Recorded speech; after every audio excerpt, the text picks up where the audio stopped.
Bhargav wanted to invest his savings in stock market. To diversify investment, he handpicked 8 stocks. PQRST UVW. 8 stock खरीद लिए बच्चों. PQRSTUV और W. इसने जो investment किया, he invested in such a way that the ratio of the amount invested in 8 stock वो 1 2 3 4 5 6 7 8 के ratio में था. इन नो पर्टिकुलर ऑर्डर नहीं दे रखा है. After a year, he saw his investment and realized that he made a huge mistake. Common चीज है in choosing the stocks because all the 8 stocks went into losses. The graph below shows the amount lost on each stock as a percentage of the total amount lost on all the stocks combined and the remaining amount left in thousands. अच्छा, ये जो in thousands होता है ना, ये ध्यान रखना, क्योंकि टीटा क्वेश्चन में अपन ये ध्यान नहीं रखते कि थाउजेंड्स में दिखना है क्या. एक दो क्वेश्चन गलत हो जाते हैं. क्या ग्राफ दे रखा है? पी की बात करें, पी के पास कितने रुपए बचे हैं? 851. टोटल लॉस जो हुआ है ना बच्चों, टोटल लॉस मान लेता हूं 100x रुपीज का लॉस हुआ है. ये 100x का टोटल लॉस है. पी को लॉस कितना हुआ है? इसका 18%. तो क्या मैं कह सकता हूं कि पी की इनकम रही होगी इतना, भाई जितना बचा है और लॉस और जोड़ दो तो इतना पैसा उसने पी में इन्वेस्ट किया था. आया ना? Yes sir. हाँ क्यू बोलते रहो. 206 plus 8x R 568 568 plus plus 4x 4x S 515 plus plus 20x T 709 7009 बचा है और 17x उसका loss. 51 plus 8x 1032 plus 16x और 348 प्लस 9x. ये उसका इन्वेस्टमेंट था. सर समझ में आया बच्चों? Yes sir.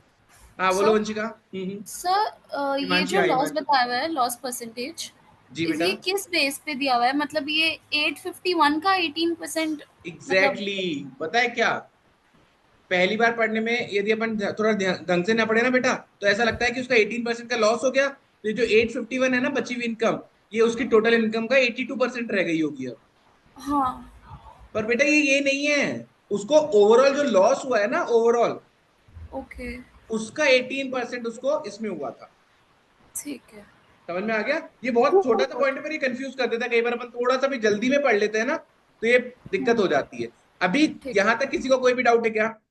तो ये 100x लॉस वाली चीज नहीं आई, मैंने 82% लिया था जैसे अभी आपने बोला ना। बेटा वही गलती है. इसने ये नहीं बोला कि पी ने जितने रुपए इन्वेस्ट किए थे ना उसके 18% कम हो गए. इसने ऐसा नहीं बोला है कि उसको खुद के उसमें 18% का लॉस हो गया. टोटल जो लॉस हुआ है ना इसको, उसका 18% पैसा इसको पी में देना पड़ा है. हम्म। तो मैंने टोटल लॉस माना 100x रुपीज लग गए, ओके। तो उसका 18% मतलब 18x उसने पी में लगे. अच्छा, मतलब 18x का लॉस सिर्फ पी में हुआ है, पी में पी हुआ है. स्टॉक। एग्जैक्टली. अभी क्लियर है? Yes sir. और किसी बच्चे को यहाँ पर कोई डाउट है तो रोक दो, क्योंकि अगले 1.5 मिनट के अंदर क्वेश्चन खत्म हो जाएगा. No sir. अब मेरे को एक बात बताओ, मन की आंखों से देखो बच्चों, इसने जो पैसा इन्वेस्ट किया था वो किस रेशियो में किया था? 1 2 3 4 5 6 7 8. यदि मैं ऐसे तुक्के में इसमें से किसी को 1 देना चाहोगे तो किसको देना चाहोगे बच्चों? 51 सर प्लस सबसे 8x। छोटी वैल्यू। एग्जैक्टली. पर मेरे को पता नहीं है कौन सी सबसे छोटी है, क्योंकि ये एक्स पे डिपेंडेंसी रख रही है. पर फिर भी यार 8x केवल इसके पास है. 51 206, ऑब्वियसली ये तो बड़ा ही होगा. इसके पास 4x है, पर ये 568 है. यार ये तो ज्यादा ही लग रहा है. मैं तुक्केबाजी कर रहा हूं. क्या 51 प्लस 8x सबसे छोटी वैल्यू है? श्योर नहीं है। श्योर नहीं है, पर मान लो. हाँ। सबसे बड़ी वैल्यू बोल दो मन से. 851 प्लस 18x। नहीं नहीं, 1032 प्लस 16x। रिकॉर्डिंग और कौन माशा है ये? सर आपकी आवाज इको कर रही है, ऐसे लग रहा है। वो क्या, कोई बच्चे ने दो सिस्टम से यूज ज्वाइन कर लिया तो इसलिए कर रही है. एनीवे, क्या ये रेशियो 1:8 है? अच्छा। पता नहीं, मैं तो मान रहा हूं, तुक्केबाजी कर रहा हूं. जल्दी से एक्स की वैल्यू निकाल के दिखाओ. जल्दी करो बच्चों.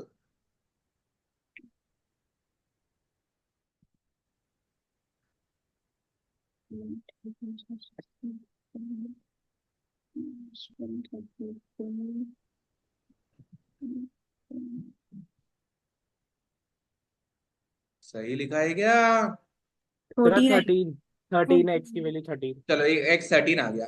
अब एक काम करो, इन सब में x13 डालना, खत्म हो जाएगा क्वेश्चन बच्चों, खत्म हो गया। इनफैक्ट देखो एक बार x को 13 डालो, 1085। 18 डालो, 13 डालो भैया, 13 52, 310। 20, 13 260, 515, 765, सही लिख रहा हूँ क्या मैं? एक बार देख लेना। हाँ सर। 13 221, ये कितना हो जाएगा? 930। 30। 13 104, ये 165, 155 होगा ना? सर 104 155 होगा, हाँ यू 155 वाला। 55। और इसमें डाला बच्चों 16 13, 1240। सर 1240। और इसमें भी डाल दो 13। 65 कितना? 465। 465। 465 चलो बच्चों, ये 1 था, इसका डबल 310 मिल गया, 2b हाँ। ट्रिपल मिल गया, 4 टाइम्स कितना होगा? मिल गया, 5 टाइम्स, यार एक गलत लिखवा दिया, 765 आएगा क्या यार? तो 775 आएगा। हाँ तभी मैं देखा 775 कैसे नहीं। 5 टाइम्स, 6 टाइम्स, अरे यार ये तो खत्म कर दिया बच्चों आपने सेट। नहीं बैठा क्या? कुछ गलती हो रही है क्या? देख लो अब तो, और गलती होगी तो बड़ा मेथड बताऊंगा। नहीं नहीं सर, ठीक है। सारी वैल्यू बैठ गई क्या?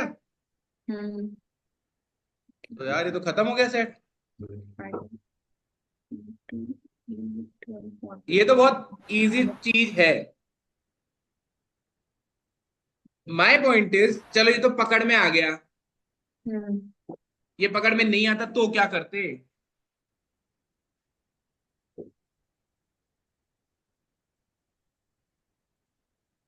पर आप एक बात समझ रहे हो बच्चों, ये छोटी सी चीज है पर इसने सेट को कितना इजी कर दिया, इसने तो खत्म करवा दिया सेट। Yes sir.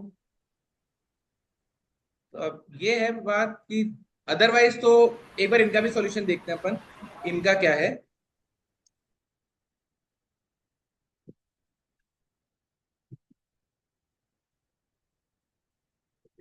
और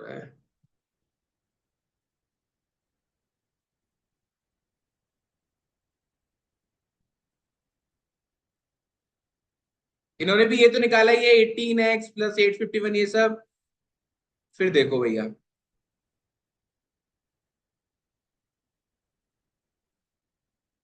इन्होंने क्या कंडीशन वंडीशन ले ली फिर?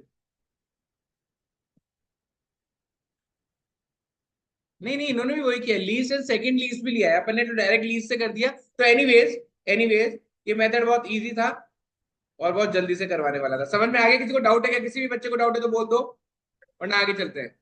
No sir. सर लेकिन ये डिफरेंट मेथड क्या था इनका वाला, जो वो समझ नहीं आया इन्होंने जो लगवाया। इन्होंने लीज दो वैल्यू डिसाइड किया, अपन ने तो लीज 51 प्लस 8x को मान लिया ना। अच्छा ओके ओके, ठीक है। तो करने का तरीका इनका भी करीब करीब वही है, बस अपन ने डायरेक्ट कर दिया, इनका थोड़ा सा एक और केस चेक करवाते हैं। ठीक है, डन। Sir Yes. अगर इसमें जैसे कोई क्लोज वैल्यूज होती तो अपन फिर इसमें केस बना के देखते क्या? फिर केस बनाना पड़ता बेटा, फिर तो केस बनाना पड़ता। फिर क्या होता, जैसे अपन ने अभी भी ये पता है, अपन ने करके मैंने ये नहीं बोला ना मेरा आंसर सही है, मैंने सारी वैल्यू चेक करवाई ना। तो जब आप केस बनाते ना, तो या तो कोई पॉइंट में आ जाता है, या कुछ कॉन्ट्रडिक्शन हो जाता, डबल नहीं बैठ रहा होता, ट्रिपल नहीं बैठ रहा होता, ऐसा कुछ हो जाता। ठीक है। ठीक है, चलो डन।